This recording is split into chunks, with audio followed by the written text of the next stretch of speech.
बिस्मिल्लाहिर्रहमानिर्रहीम। उम्मीद है आप लोग सब खैरियत से होंगे। आज जो टॉपिक मैं आप लोग को पढ़ाने जा रही हूँ वो है first year physics chapter number 1 मायामीन का एक टॉपिक जिसका नाम है सिस्टम इंटरनेशनल। अच्छा, सिस्टम इंटरनेशनल को समझने से पहले हमें ये पता होना चाहिए कि व्हाट इज़ यूनिट, कि यूनिट हमारे पास क्या है।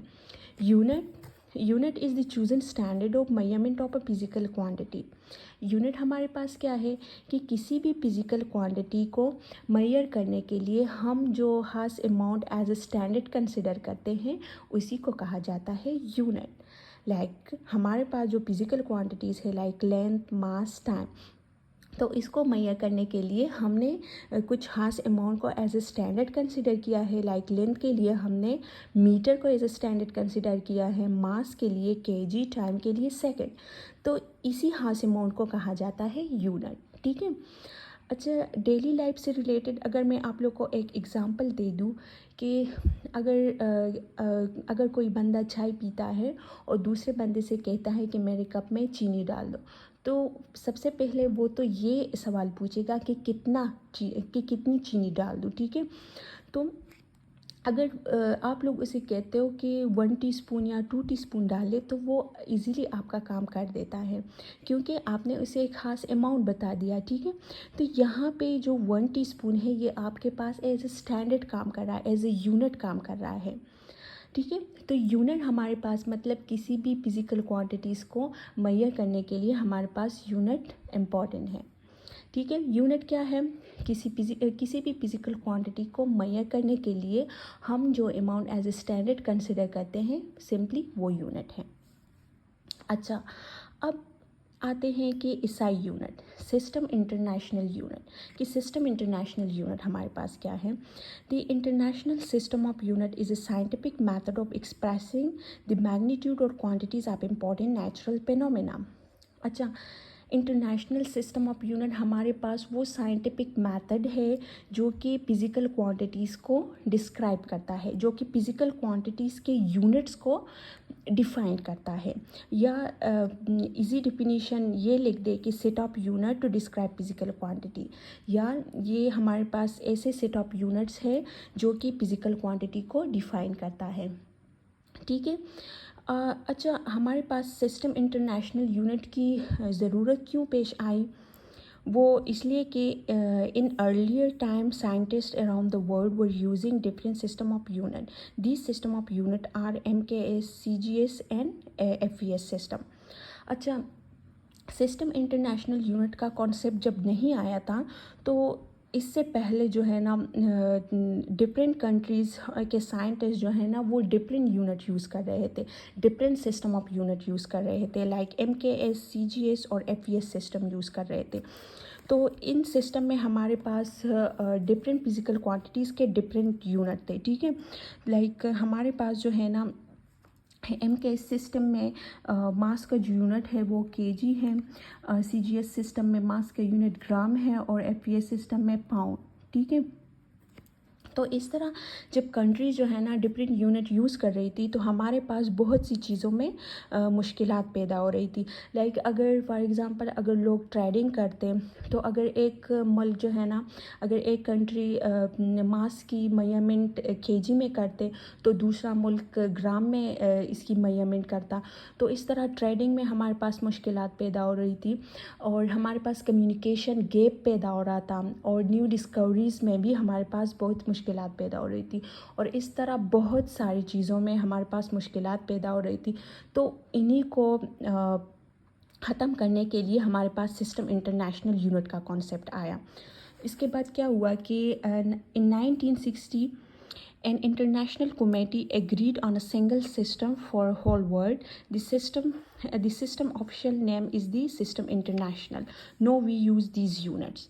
अच्छा, कि तो इसी जो हमारे पास जो different countries different unit use कर रही थी इसमें मुश्किलात पैदा हो रही थी। तो क्या हुआ कि 1960 में एक कमेटी बनाई गई और इसके तहत उन्होंने एक सेट ऑफ यूनिट डिसाइड किया।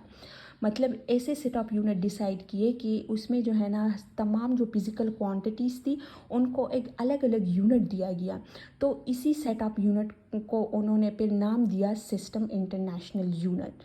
और अब जो है ना पूरी दुनिया में सिस्टम इंटरनेशनल यूनिट जो कि एसआई यूनिट्स है वो यूज़ हो रहे हैं। ठीक है, तो इसी तरह हमारे पास जो है ना सिस्टम इंटरनेशनल यूनिट का कॉन्सेप्ट आया। अच्छा, अब ये डिफिनीशन आप लोग पढ़ ले तो समझ आ जाएगा कि this international system of unit is scientific method of expressing the magnitude और quantities of important natural phenomena.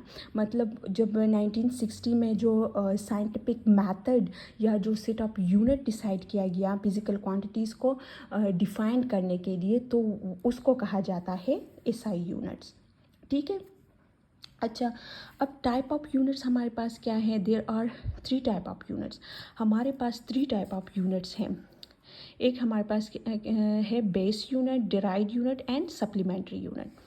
अच्छा, बेस यूनिट हमारे पास क्या है? Base units are the fundamental unit from which other units are derived. अच्छा, base unit हमारे पास fundamental units है। फंडामेंटल का मतलब क्या है? Which can not be divided. मतलब ये वो यूनिट है हमारे पास कि वो दूसरे यूनिट से नहीं बना, बल्कि जो दूसरे यूनिट्स है वो ही बेस यूनिट से मिलके बनते हैं। ठीक है, तो ये बेस यूनिट हमारे पास फंडामेंटल यूनिट्स है जिससे और यूनिट जो है ना बनते हैं। ठीक है, तो ये हमारे पास ये सारे हमारे पास बेस यूनिट्स है। There are 7 base units. हमारे पास जो बेस यूनिट है वो 7 है। Like length, mass, time, electric current, ये सारे जो है ना ये हमारे पास बेस यूनिट्स हैं। अच्छा, डिराइव्ड यूनिट हमारे पास क्या है? Those unit which can be obtain and develop from the base units are called derived units. अच्छा, अब डिराइव्ड यूनिट हमारे पास क्या है? वो हमारे पास डिराइव्ड यूनिट हमारे पास बेस यूनिट से मिलके बनते हैं। लाइक अगर हम 2 या 2 से ज़्यादा बेस यूनिट्स को या तो मल्टीप्लाई कर दे या डिवाइड कर दे तो हमारे पास डिराइव्ड यूनिट्स बन जाते हैं। लाइक यहाँ पे हमारे पास एरिया का यूनिट क्या है? Metre square. तो मीटर हमारे पास जो है ना लेंथ का यूनिट है। ठीक है, तो अगर मीटर और मीटर को आप मल्टीप्लाई कर दे तो एम स्क्वायर बन जाता है। तो इस तरह डिराइव्ड यूनिट्स हमारे पास बेस यूनिट से बनते हैं। या तो हम उस बेस यूनिट को या तो डिवाइड करते हैं या मल्टीप्लाई करते हैं, तो उससे हमारे पास डिराइव्ड यूनिट्स बनते हैं। ठीक है। अच्छा, तीसरा जो यूनिट है वो है सप्लीमेंट्री यूनिट्स। अच्छा, सप्लीमेंट्री यूनिट्स क्या है? Supplementary units are those that have not yet been classified as a derived और बेस यूनिट। अच्छा, सप्लीमेंट्री यूनिट हमारे पास वो यूनिट है हमारे पास वो यूनिट है जो ना तो डिराइव्ड यूनिट्स है और ना ही बेस यूनिट्स है। ठीक है, तो क्या हुआ कि these are the pure geometric units of angle which are classified by the system international as a supplementary units. अच्छा, सप्लीमेंट्री यूनिट जो है ना ये हमारे पास एंगल्स के यूनिट है, ज्योमेट्रिक यूनिट्स है। तो इसे तो ना सिस्टम इंटरनेशनल ने ना तो इसे डिराइव्ड यूनिट में रखा और ना ही बेस यूनिट में रखा, तो इनको एक अलग नाम दिया। सिस्टम इंटरनेशनल ने इनको एक अलग नाम दिया जिसका नाम है सप्लीमेंट्री यूनिट्स। ठीक है। अच्छा, however, this classification was revoked in the 20th CGPM General Conference on Weight and Measurement in 1995, and the units were grouped as a derived unit. So, supplementary units are considered as dimensionless derived units. लेकिन 20th general conference जो हो रही थी 1995 में, तो उसमें जो है ना इसको दोबारा से रिवॉक किया गया, सप्लीमेंट्री यूनिट्स को दोबारा से लाया गया और उनको जो है ना सप्लीमेंट्री यूनिट जो कि रेडियन और स्टेरेडियन है उसको डिराइव्ड यूनिट्स में शामिल किया गया। तो अब जो है ना हम जो है ना जो सप्लीमेंट्री यूनिट रेडियन और स्टेरेडियन है इसको हम डायमेंशनलेस डिराइव्ड यूनिट्स भी कह सकते हैं। मतलब ये हमारे पास डायमेंशनलेस डिराइव्ड यूनिट्स हैं। ठीक है, और सप्लीमेंट्री यूनिट्स हमारे पास 2 है, रेडियन और स्टेरेडियन। ठीक है। अच्छा, आई होप अब आप लोग को समझ आ गया होगा, और अगर आप लोग को समझ ना आया हो तो आप लोग कमेंट सेक्शन में बता सकते हैं, और रेडियन और स्टेरेडियन पे मैं इंशाल्लाह एक अलग वीडियो बनाऊंगी। ठीक है, थैंक यू फॉर वाचिंग।